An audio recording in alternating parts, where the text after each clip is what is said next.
எதிர்பார்க்கவே இல்ல. அணிலுக்கு இந்த மாரி ஆகும் அப்படின்னு சொல்லி. 2மே எவ்வளோ அழகா கியூட்டா விளையாடிக்கிட்டு தான் இருந்துச்சு. ஆனா என்னன்னு தெரியல, திடீர்னு ஒண்ணு வந்து இறந்துடுச்சு.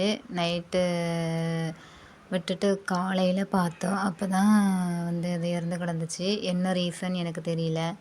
ஆனா ரொம்ப கவலையா இருந்துச்சு. ஏன்னா ரொம்ப பார்த்து பார்த்து அத பார்த்தேன். எப்படியும் அது சீக்கிரம் இறத்திங்க பழகிரும்.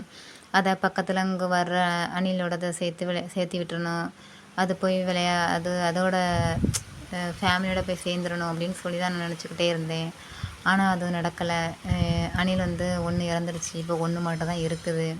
அந்த 1யும் எப்படியாச்சும் காப்பாத்திரணும் அப்படின்னு சொல்லி தான் நான் இப்போ நினச்சிக்கிட்டே இருக்கேன்.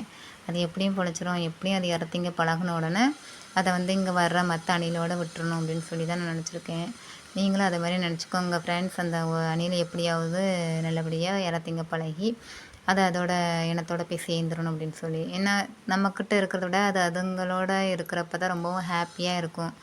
அதே வந்து ஹேப்பியா இருக்கணும்னு சொல்லி நான் ஆசைப்படுறேன். அதுக்காக அத எப்படியாவது காப்பாத்தி, அது வந்து இறத்திங்கிற பழக வச்சு, அத வந்து சேர்த்து வச்சிரணும்னு நெனச்சிருக்கேன். ஓகே. Thank you. பாய்.